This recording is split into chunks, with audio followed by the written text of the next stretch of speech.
I feel like I've been asked this question already. I played a lot of cards growing up with my family, like 25 and stuff like that, and kind of my old man used to play draw poker around locally, and I got involved playing a bit of draw poker in the pub with the lads, and moved to Dublin to go to college, and started playing the free rolls in the Merrion on a Monday night. That free food and free drink, which was a big plus for a student back then. So played there, and kind of had a small bit of success in them, kind of winning tickets into other games, and kind of kicked on from there, I suppose. I didn't really start playing regularly live until the Sporting Emporium opened, and that was my haunt.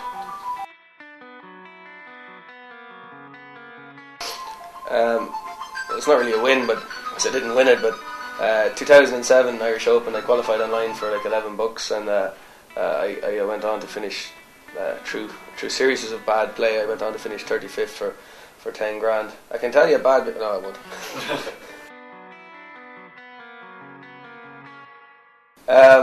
In Dublin, the Sport Emporium is the most comfortable card room that I play in, but it's not really a busy joint. Other than that, the Bellagio card room was actually very, very comfortable.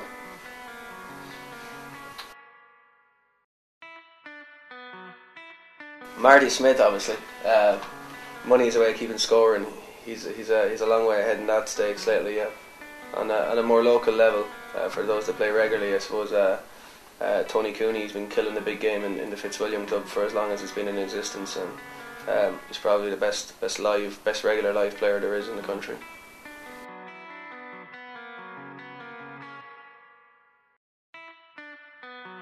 Dave Callahan must be. I can't see how he's not. I don't know of anyone that's better than him. Like, he's been killing the games, the biggest games available for a number of years, and again, if money's a way of keeping score, like, he's a distance clear to field, I think.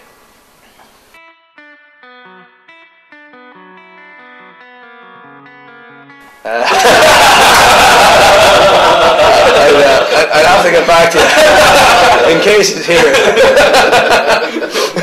It's actually Dave Callahan.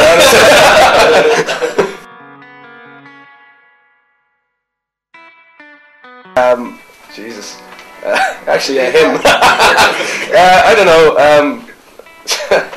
Somebody with a big tank. Mine would be pretty small, so the upside would be pretty good for me. Neil Channing, probably. Yeah, fast and loose, and he probably likes to gamble as well. He'd be going to tell a few stories along the way as well, so that'll be alright.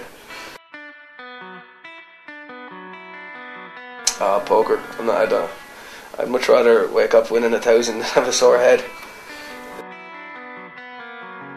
Football is a fool's game. Has to be poker.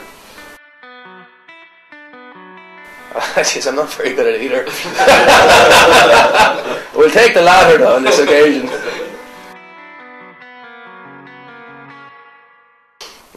Jesus. In work. Not in my present job, it must be added, but in a previous job, yeah, I fell asleep at my desk one day. I was on a medication, that's my excuse.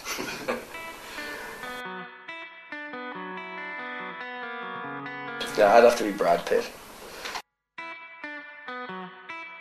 There's only one winner there, Antonius. Can I veto this question? I don't really want to be either of them. Sure, we'll pick Flipper, sure, he's a younger guy, I suppose. Jesus, I don't know.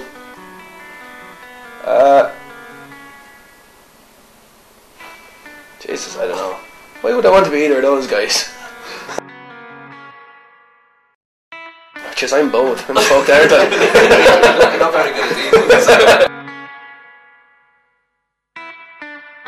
Probably, let's think.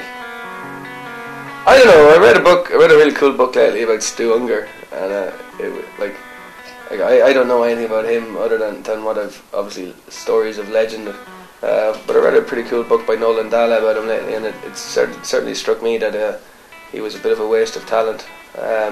He left a lot of years behind him. He was obviously a very talented poker player and other card game player, but he had too many vices, so we'll pick him. After that, probably Flipper Walsh. He's probably just not applying himself hard enough. I used to when we were growing up in college and back home in Banagher when I was going to school. There was a friend of mine, Kevin Moore, and he used to. We used to have a bit of kind of dry, sarcastic wit. Well, that's what we called it anyway. But our science teacher used to tell us like to study hard because you didn't want to end up doing 360 science then in Galway. 360 was the points required for it at the time. So, back in Banagher, being a small town, like anybody that kind of left the town back then and went off to college had, they'd made it big. Like, if you got a job in the civil service, you were a legend in the place. Like, and if you got a job in a bank, God knows, they'd probably put a statue of you up outside the church. So we used to joke, sure he's a big city banker, he's off in Dublin making millions. So I actually, when I went to college, I started working for a bank, and I kind of stuck, big city banker, and that's the story. I had no notions of grandeur of being one, I might as well add, but it was convenient. There's a backstory, folks, trust me. Well, no.